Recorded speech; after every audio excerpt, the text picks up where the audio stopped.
প্রথম ভয় লেগেছিলাম, কি মনে হয়েছিল? মনে হয়েছিল পারবো না ঠিকঠাক। তাই রেজাল্ট পেয়ে কতটা খুশি? অনেকটাই খুশি। তিনজন বিশেষভাবে সক্ষম, ওদের দুজনের পরিবার আছে। একজনের পরিবার থেকেও দুস্থতার কারণে হোমে থাকে।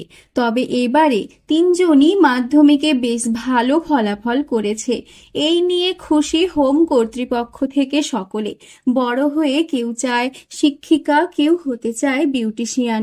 তবে সেই মতো তাদের প্রশিক্ষণ দিচ্ছে হোম কর্তৃপক্ষ। রাইটার নিয়ে পরীক্ষা দিয়েছে। মানসিক প্রতিবন্ধকতা থাকলেও এগিয়ে চলেছে তারা। সমস্ত বাধা প্রতিবন্ধকতাকে পিছনে ফেলে আজ জীবনের প্রথম বড় পরীক্ষায় উত্তীর্ণ। শারীরিক বিশেষ সক্ষমতা যে কোনো বাধা নয়, তা প্রমাণ করল এই 3 মেয়ে।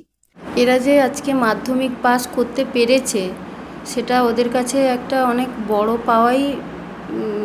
পাওয়ারই মতো বিষয়। কারণ এদের তিনজনের মধ্যে দুজনের পরিবার এরা হারা। একজনের পরিবার থেকেও পরিবারের আর্থিক সমস্যা এবং পরিবারের দুস্থতার কারণে ও আজকে হোমে থাকছে। সেভাবে অনেকটাই কষ্ট এদের। এরা তিনজনই মানসিকভাবে এদের প্রতিবন্ধকতা রয়েছে। নিজেদের প্রবল অধ্যবসায় এবং নিজেদের প্রতি যে আত্মবিশ্বাস, সেটার জোরেই ওরা আজকে রাইটার নিয়েই পরীক্ষা দিয়েছে এবং ওরা আজকে এই এতটা জায়গা ওরা আসতে পেরেছে। পশ্চিম মেদিনীপুরের দাঁতনের একটি বেসরকারি হোমে থেকে পড়াশোনা করে তারা। আজ থেকে বেশ কয়েক বছর আগেও এসেছে এই হোমে। এরপর হোমে থেকে পড়াশোনা ও হাতের কাজ শেখে তারা। আমরা মাধ্যমিক পরীক্ষা দিয়েছি। পরীক্ষা কেমন হয়েছে? ভালো। কত রেজাল্ট হয়েছে? পাস করেছো? হ্যাঁ, পাস করেছি। কিভাবে পড়াশোনা করতে তোমরা? স্যার দিদিমণিদের কাছ থেকে আমরা পড়াতো, আমরা পড়তাম। তারপরে মাধ্যমিক পরীক্ষা যখন কাছে এলো, তখন আমরা পরীক্ষা দিতে গেলাম। পরীক্ষা দিতে কি ভয় লাগেনি? প্রথম ভয় লেগেছিলাম, কি মনে হয়েছিল? মনে হয়েছিল পারবো না ঠিকঠাক। তাই শুধু তাই নয়, তাদের সেবা শুশ্রূষা করেন হোম কর্তৃপক্ষরা। তবে এবারের মাধ্যমিকে সবাই বসেছিল পরীক্ষায়।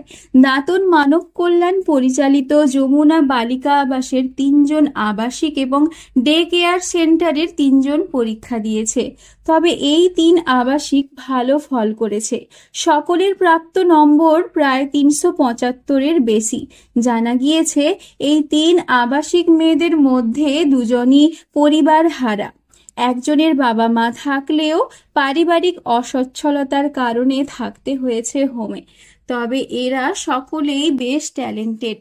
কেউ পছন্দ করে বাংলা, কেউ ইংরেজি, ইতিহাস।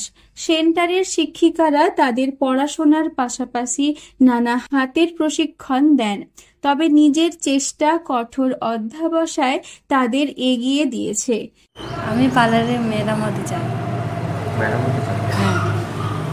কি নাম তোমার? আমার নাম শিবানী। শিবানী কি? ভাইরাল। কোন বিষয়টা ভালো লাগে তোমার? বাংলা। জীবনের প্রথম বড় পরীক্ষায় বসে এবার সফল তারা। মানসিক সামান্য প্রতিবন্ধকতা থাকলেও নিজেদের শিক্ষিকাদের দেখে তারা চায় শিক্ষক হতে, কেউ চায় বিউটিশিয়ান হয়ে নিজে স্বাবলম্বী হতে। স্যার ম্যাডাম ভালো করে পড়ো তো? হ্যাঁ।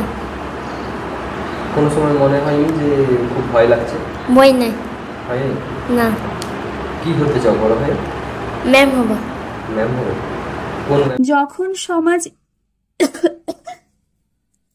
যখন সমাজ পরিবার এদের দেখে মুখ ফিরিয়েছে, তখন মাধ্যমিকে দুর্দান্ত রেজাল্ট করে চমকে দিয়েছে সকলকে।